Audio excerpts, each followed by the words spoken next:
کاروبار کر رہے تھے، کھانا پینا کر رہے تھے، اتنے غافل تھے کہ ان کے دل میں اس بات کا گمان تک بھی نہیں تھا کہ ہم دنیا سے جائیں گے. موت پہ صحیح معنوں میں یقین تک نہ تھا.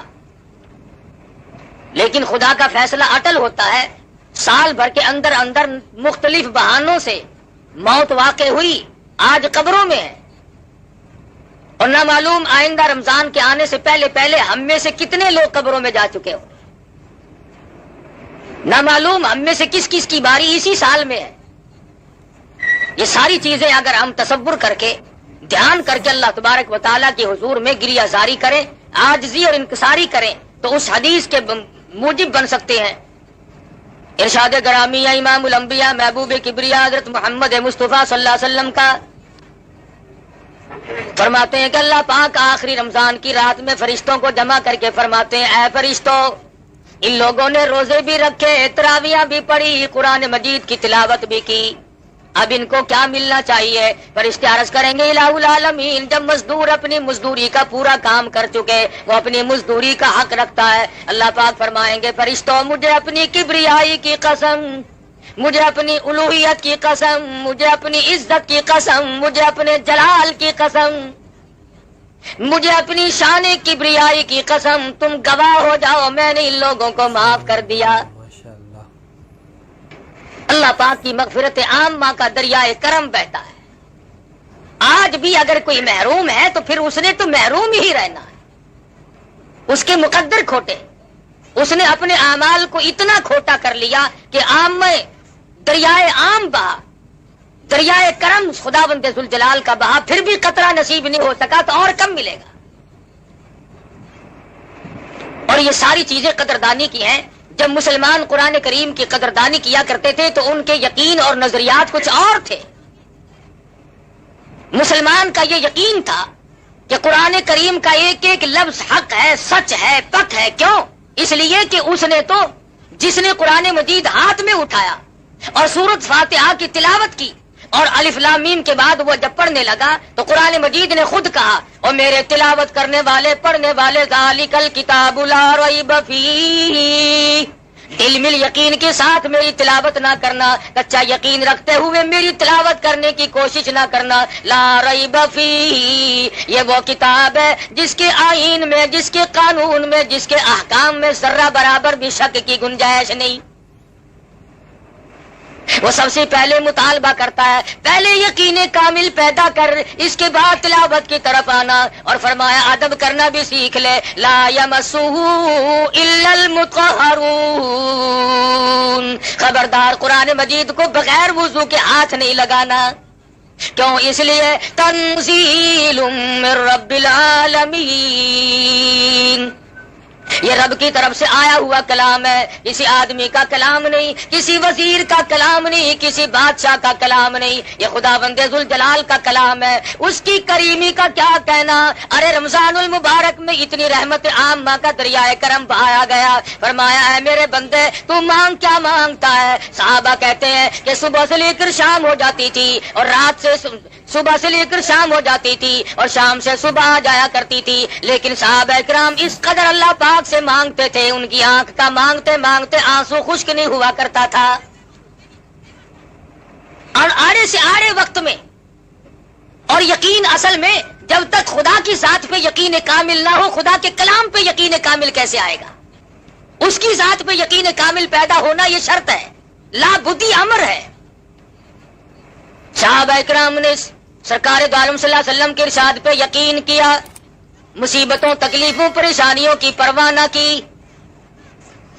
تاریخ میں کوئی یہ ثابت نہیں کر سکتا کہ کبھی کسی صحابی نے یہ گلہ کیا ہو، یہ شکوہ کیا ہو کہ ایمان کی وجہ سے مجھ پہ مصیبتوں کے پہاڑ آ پڑے، میں نے بڑی غلطی کی ہے، ایمان قبول کر کے میں نے غلطی کی ہے. کوئی صحابی یہ نہیں کہتا، کبھی نہیں کسی نے، چاہے اس کی اپنی جان پہ پڑے اور چاہے صحابہ کو اپنے بچوں کے قیمے اپنی آنکھوں سے دیکھنے پڑے، اور چاہے صحابہ اکرام اور صحابیات نے اپنے بچوں کو پیاسے اور بھوک کے مارے اپنی گود میں اتنی زبان باہر نکال کر تڑپ کر ایڑیاں رگڑ کر مرتے تو دیکھا، پر صحابی نے کبھی اس بات کا اپنے زبان سے اقرار نہ کیا اور گلہ نہ کیا، شکوہ نہیں کیا کہ خدا پر ایمان لانے کی وجہ سے میرے بچے کا کیا حال بنا ہے. آج وہ یقین نہیں، جنہیں وہ یقین ملا ان کے کچھ اور حالات ہیں۔ سیدنا ابراہیم علیہ الصلوۃ والسلام ہے، باپ بت گر نہیں بلکہ بت پرست ہے، بت بنانے والا ہے، بت پرست بھی ہے، بت پرست نہیں بلکہ بت گر ہے، بت بناتا ہے۔ عجیب تجارت نکال رکھی تھی خلیل اللہ کے باپ نے، والد نے۔ کئی لوگ یہ کہتے ہیں کہ آزر کی عقل ماری گئی تھی، پتھروں کے خدا بناتا تھا۔ پتھر کے خدا بنانا مشکل ہے، کیا ہم نے اپنے آپ کو خدا نہیں بنایا ہوا؟ قرآن کہتا فرأیت من اتخذ الہہ ہوا، آپ ان لوگوں کو بھی دیکھیں گے جنہوں نے اپنی خواہشات کو، اپنی مرضیات کو اپنا خدا بنایا ہوا ہے۔ جو دل میں آ گیا، جو میرے پسند آئے وہ صحیح، اور جو میری سمجھ میں نہ آئے وہ غلط۔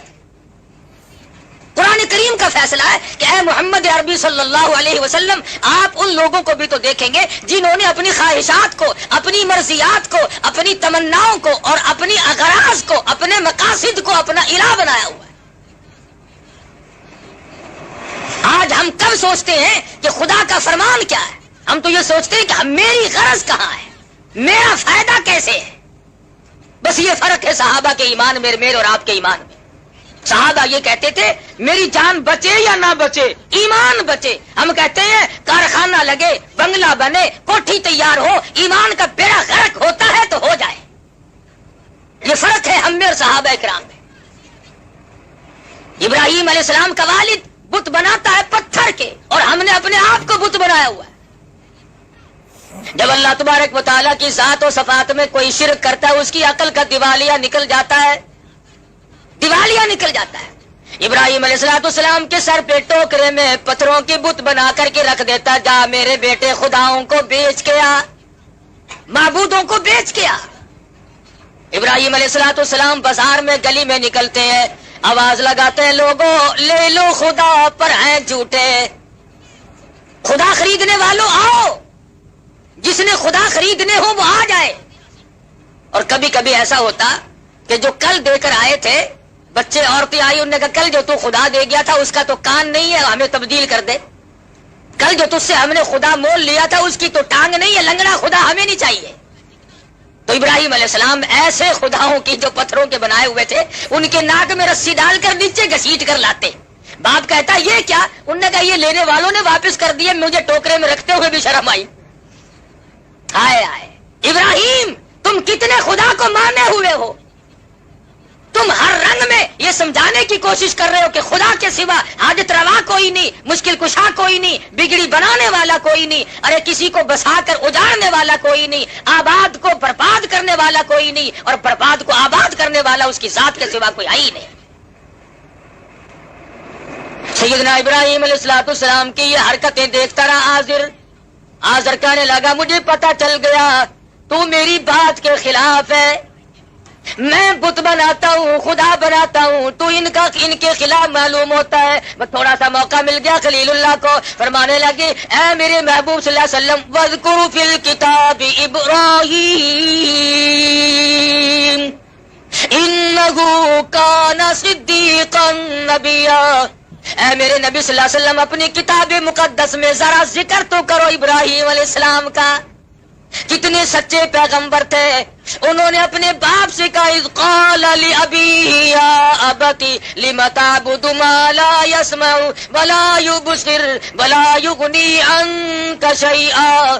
اے میرے ابا جان، ان خداؤں کی، ان بتوں کی پوجا کرنے سے کیا فائدہ جو نہ نفع پہنچا سکے، نہ نقصان پہنچا سکے، نہ دیکھ سکے، نہ سن سکے۔ آج سارا جہان کہتا ہے ابراہیم علیہ السلام کا والد پاگل تھا، وہ لوگ بڑے بے وقوف اور احمق تھے جو پتھروں کو خدا مانتے تھے، جو نہ سنے نہ دیکھے، نہ نفع نقصان کے مالک بن سکے۔ ارے تم کون سے عقل مند ہو، آج تم نے خدا کو چھوڑ کر خدا کے بندوں کو مشکل کشا سمجھا ہوا ہے۔ کیا آج لوگ نہیں کہتے فلاں یوں کر دے گا، فلانا ملک کو آسمان میں لے جائے گا، فلانا ملک کو چاند پہ پہنچا دے گا، فلانا ملک کو یوں کر دے گا۔ اللہ پاک فرماتے ہیں او ظالمو، تم اپنی زبانوں سے کیا بک رہے ہو؟ الیس اللہ بأحکم الحاکمین، کون ہے مجھ سے بڑا بادشاہ، کون ہے زمینوں کا مالک، کون ہے آسمانوں کا مالک؟ تبارک الذی